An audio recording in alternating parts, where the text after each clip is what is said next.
What's up everyone, welcome to Heroes Avenue. For today's video, I'm going to do a comparison between who would be the better king. Ocean Master being the king of Atlantis or Killmonger being the king of Wakanda. So for this video, it's going to be a spoiler video, so I'm going to assume you guys already watched it and know these characters. So if you have not watched any of these movies, definitely go back and watch the movies and come back to this video and then we can discuss it together. Alright, so there's a few things that I'm looking at for what it takes to become a good king. I mean, obviously these guys aren't fit to be king. They're both ruthless, they're evil, they're violent, and none of these are fit to be king. So this is purely hypothetical. All right, this is all for fun. But anyways, there's a few things that I'm looking for. Is do any of these guys have any prior experience? Do any of them know or understand how government works, such as employment rates and education? Are they able to make big decisions to help the people? And also, do they actually care about the government and the people? Are they able to protect them? Are they able to respect the culture and the traditions? So those are the few things that I'm looking at. I mean, it's a small list just because I'm basing these off of fictional characters, but you know, this is all for fun. All right, so I'm going to start off with Ocean Master, also known as Orm, played by Patrick Wilson.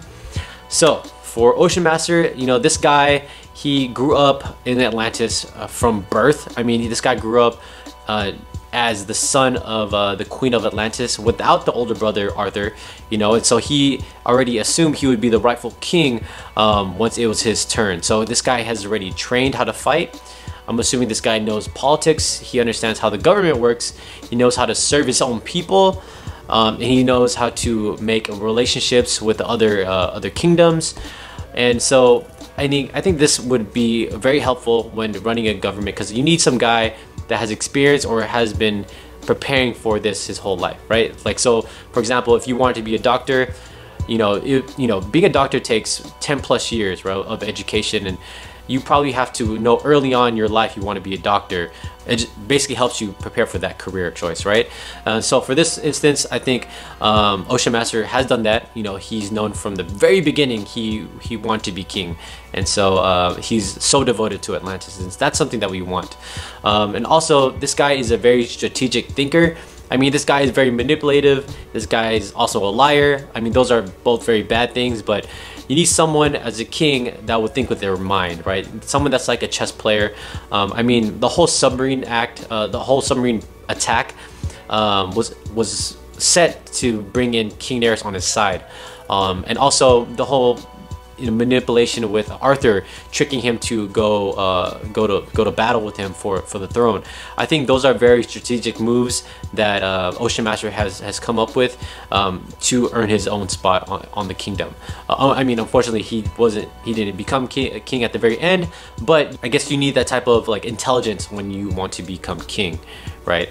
And also this guy, I mean, Ocean Master and Black Manta, this just proves that Ocean Master is able to make allies, or is good at making allies. So for a king, you need to make allies with others, you know, to help run your government, for outsourcing and all that stuff. And that's something that Ocean Master has showed us through the movie, that he's willing to do it. I mean, he obviously didn't care what happened to Black Manta after the attack in Greece or Italy or wherever that was, but I mean, it does show that he's able to put his feelings aside on how he feels about the surface world to make this ally with Black Manta. Another good thing is that, you know, Ocean Master, really cares about Atlantis. I mean, this guy went as far as, doing the battle for the throne as one of the, the early traditions, and also having the background knowledge of the councils of king when he met with King Nereus. And I think that's really good about with Ocean Master, that he knows his history with Atlantis.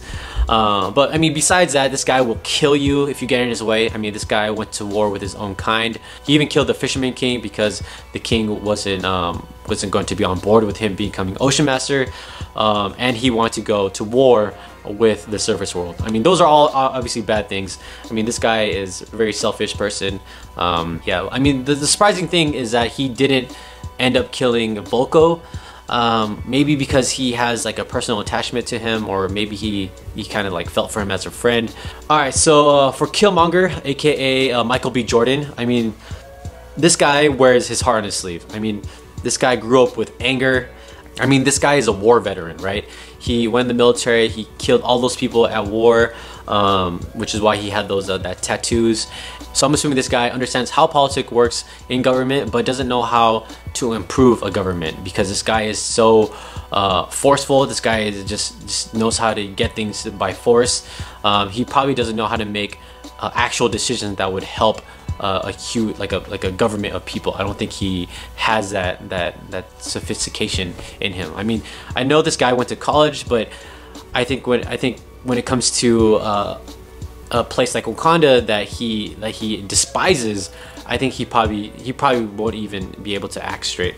But I mean, the good thing is that this guy is honest.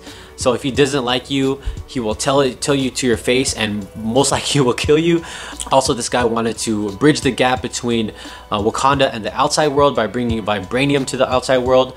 I mean, that is it within itself is, I think that's a good thing, but also it is a bad thing as well, because he was trying to just give it to war dogs to create havoc, right? And I think that's bad. But I think what he was trying to do was not hide Wakanda anymore, and kind of just share the technology and what Wakanda could bring to the outside world to help save lives. I think that part was a good idea, but the way he executed was really evil, and obviously that wouldn't work.